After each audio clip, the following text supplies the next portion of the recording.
It's an enormous win for close to 650,000 people known as Dreamers, who were brought to this country illegally as children.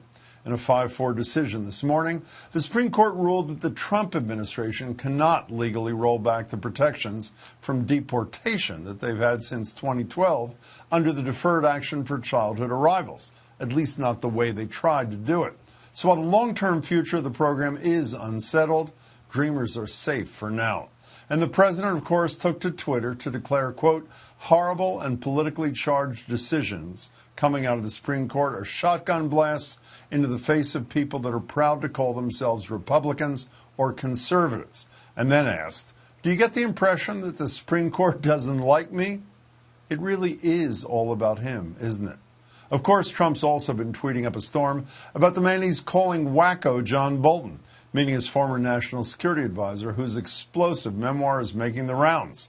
Among the claims in it are that Trump asked Chinese President Xi Jinping for help to get reelected by buying American agricultural products, and that Trump said at a G20 meeting that Xi should go ahead with building concentration camps for Uyghur Muslims.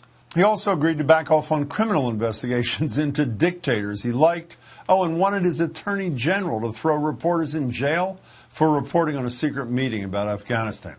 Overall, Bolton's assessment after 17 months in the White House? I don't think he's fit for office. I don't think he has the competence to carry out the job. I think he was so focused on the reelection that longer-term considerations fell by the wayside.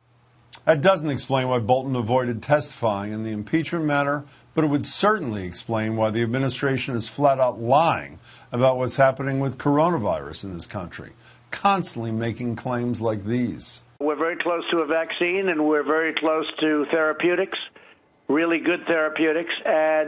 But even without that, I don't even like to talk about that because it's fading away. It's going to fade away. The reality is the coronavirus death toll in this country has now surpassed the number of Americans killed in World War I, battles that were fought over 2 years compared to a battle we've been fighting for 4 months so far. At least 21 states have rising cases. Let me repeat that. 21 states with an increasing number of cases, and still the president isn't worried, moving forward with his plan to hold a packed rally in Oklahoma Saturday, one of those 21 states, by the way, telling the Wall Street Journal that some attendees may catch the virus, but adding it's a very small percentage. That was after he declared, quote, he did something good and made Juneteenth very famous, referring to the June 19th celebration of the end of slavery, which was the original date of his rally, and a holiday most of us were well aware of, as we should be. But that's a conversation for another day. He also told the Journal that coronavirus testing was overrated and that some people are wearing masks as a way to simply signal disapproval of him. Did I say before it's all about him? It's a dangerous case of denial that's leading other leaders to institute insane policies as well, like Nebraska Governor Pete Ricketts. Get this. He recently told local government offices in his state they would not get any federal relief money if they force their customers to wear masks inside. And they're going to need a lot more relief money if that policy stands. And it's moves like these that make the hard job of people like my next guest even harder. She recently wrote a piece for the New York Times titled, I'm a critical care doctor, I'm tired, I'm mourning, I'm bracing for more. Dr. Daniela Lamas works at Brigham and Women's Hospital, where she's a member of the Division of Pulmonary and Critical Care Medicine. Her pieces appear regularly in the New York Times. Dr. Lamas, it's good to see you again. Thanks for being here. Thank you for having me. We'll talk about the people you serve in a minute, but I want to start with the servers first. Healthcare providers, doctors, nurses, all the other medical staff. I have never seen so many images of healthcare providers crying as I have in the last few months. How hard has this been for you, for people like you? Yeah, I mean, I've never seen all of those images myself. And, you know, I think for us, it has been hard. And I think what makes this different than the deaths that we often see, which are always tragic, is that these are deaths or near deaths of people who were by and large fine, living their lives. And increasingly, it's people who were exposed because of things that were out of their control. They had to keep working because they were essential workers in a skilled nursing facility. They live in a small apartment, this sort of thing. You know, you in your most recent New York piece, you say there's good news, meaning I think you're referencing the fact that the number of critically ill people was down at that time. But you say it's no cause for celebration. Then you go on to write, each of the empty rooms still holds the memory of a patient. I think of the man who loved sugary sweet iced coffee and the Red Sox. He died with one of our interns at his bedside holding a phone to his ear for his family to say goodbye. I pause in a doorway, remembering a grandmother with red nails and tattooed eyeliner who had been looking forward to a trip to Florida with her family. She died, too. I guess you touched on this a second ago. Have any of you ever seen anything like this at all? I think there are many ways in which this is very different than anything that we've seen before. The magnitude of people who were fine and then all came down with this terrible virus that we had no way to treat. You know, we gave supportive care, we gave them medicines that we thought could help.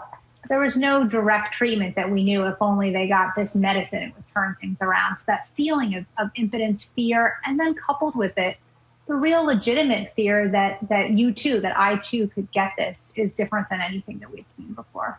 I too, meaning the service provider, meaning you or somebody standing to your left. You know, I'm not a doctor, to the eternal disappointment of my late mother, I should say, but it seems to me that if I were doing what you do, one of the hardest things would be treating a patient in serious condition, knowing that he or she can't spend time with the people who love them most. And you tell a story in a piece you wrote, I think it was in March in the New York Times, about a husband sitting by his wife who's on a ventilator.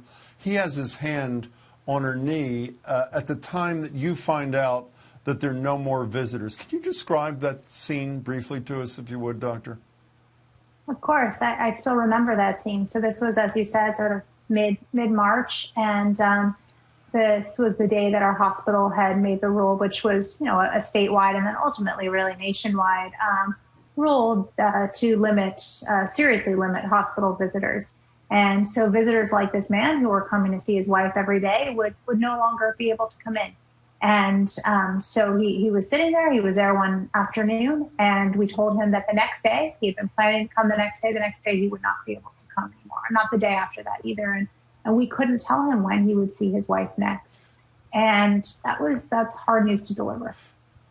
Did you not write, and I apologize, I haven't read it in a couple of months, did you not write also that at the moment you said that, or maybe the moment that he told his wife, that her ventilator skipped a beat or made some sound? Am I right about that? Oh, you're remembering it perfectly. Yeah, she became really upset and sort of agitated, so to speak, and she her heart rate got a little high and her ventilator was alarming. Yes. So a couple of minutes ago, I played you what Donald Trump said, everything's great, and that sadistic governor from Nebraska. I want to add something to it. Here is the governor from Florida, and after that, a few scenes from some bars around the country. Let's watch. We're not shutting down. You know, we're going to go forward. You have to have society function. And then we have these bar scenes, and I'm sure you know this, but in case the audience doesn't, most public health experts are saying the state that Governor DeSantis presides over is the new national epicenter for coronavirus, sort of New York Redux, potentially. When you do what you do and you hear leaders say things like Trump and Pence and DeSantis and the leaders of so many of these other states where the numbers are going up, not down, what's that do to you? I mean, those clips actually just gave me chills. And I think it's just so sad and unnecessary for science, for what we know to be fact, to become so politicized. This is something that we could all agree on. You know, we understand the science here, and people will die as a result of this. You know, I do work radio and TV where no one dies, no matter how horribly I do my job, which is actually a comforting thing. But I have to say, the effect on me when I hear a leader say something that is so detrimental to the health and welfare of my fellow residents of this country, it almost makes me unable to work. But you do something that really matters in some. What does that do to you? Does it have an effect on how you perform your job, even though you don't want it to? It's a good question. I think in these early months of sort of this first experience that we had, I can't really call it a first wave, although in the Boston area, we definitely have seen a sustained decrement. In the country at large, that's not been the case. But in our experience so far, we were driven by a lot of adrenaline, and the hope that this was finite. But it's not. And I think at some point that feeling of exhaustion and futility really comes in if you keep seeing this happen again and again. And that's hard. I think that's hard for a human being really to sustain that amount of adrenaline. So I'm not sure what it will do to us in the long term. Is the good news in this that if the bad news happens and there is a second wave in our region, that you and your colleagues are better prepared for it than you were when it was just dropped on you? Is that true or is that not true? It is completely true that we are better prepared. We are better at managing this disease. We have much better understanding of it. We will be better prepared. So 3+ months into this, I only know you from the radio and television, reading your work. Are you a different person, a different doctor than you were, both personally and professionally, than you were when this all started? I think there's something really humbling about, this entire experience, clearly of seeing a virus bring our country really to its knees, something that I thought foolishly really only kind of existed in fiction, and being in that, seeing people die who I didn't know would die, seeing people get better who I don't know would get better. I think there is a feeling of really knowing our own kind of limits and seeing how easily we can be surprised. On a professional really level, I think understanding the importance of having family there. I always knew it, but seeing people without it really has brought that home to me. And knowing how important it is to, do what we do in the ICU, I guess, but it's been hard. Well, I'm really glad what you do both in the hospital and in print. Dr. Daniela Lamas, thanks so much for spending some time with us. Oh, thank you. Honor.